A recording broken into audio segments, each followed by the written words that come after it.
This is the jolliest, merriest Christmas I ever spent.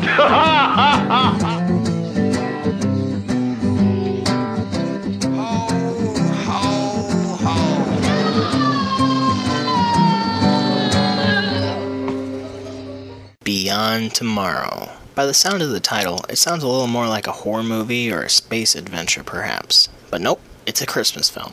The film studio figured this out down the road because when it got released on DVD in 2004, they colorized it and renamed it Beyond Christmas. Film studios really shouldn't do stuff like this. I mean, what happens if all of a sudden fans for The Wizard of Oz suddenly drop off the face of the earth, and 200 years down the road when it's re-released, to a new audience it has its name changed to When the Tornado Came, or something bogus like that.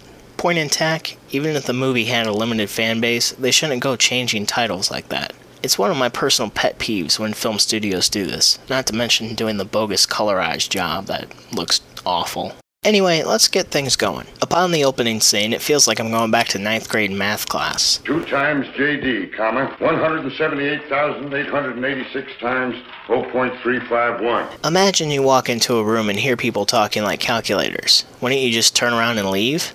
Well, I guess that's what the film's creators were trying to set up, because soon these men will come to find out that their dinner plans have been cancelled with some old friends of theirs at the last minute, of on all nights, Christmas Eve. That's odd at the last moment. The story follows 3 main characters. Engineers by trade, George, Alan, and Michael are partners at their firm, as well as best friends it would seem. These old fogies, they said it, not me, 3 old fogies like us, are an interesting bunch of characters. George is a pretty gloomy guy, Alan's a pleasant one, and Michael's a cheerful Irish guy.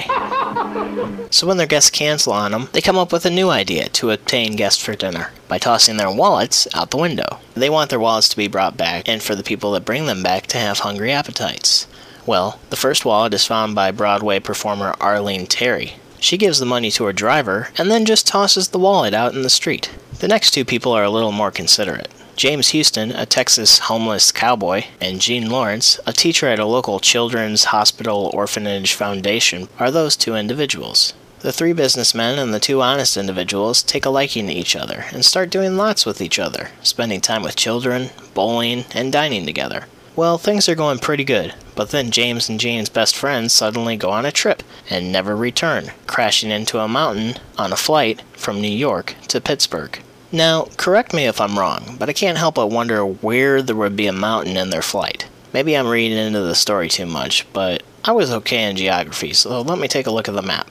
The little green splashes are the Appalachian Mountains. The rest are hilly areas. There's mountains here, here, here, and here. So there's your heavy populated mountain ranges. But between New York City and Pittsburgh, hardly none. Maybe the pilot was just fresh out of pilot school and alone for the first time, or just someone had a death wish, whatever. But these are the only 2 explanations I can think of for hitting something that small. I mean, the headline should say plane lost in hailstorm, but I guess that wouldn't make a whole lot of sense. And there you have it. Now 30 minutes into the movie, the characters you've come to know and thought were the main characters are now dead, and it suddenly becomes a romance ghost story. But wait a second, how did they get back to the house from the mountaintop? Everything went black for a moment. Then we were here. Oh, well, that explains it.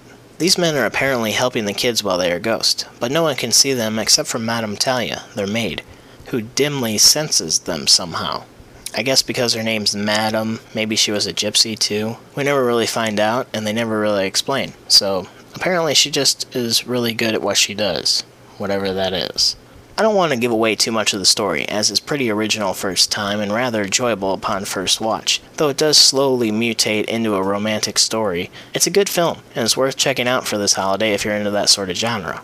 A word of advice though, if you do see it, watch the original 1940 black and white version, not the re-released alternative title colorized version, because for whatever reason, the version leaves out some crucial scenes and will overall diminish the storyline.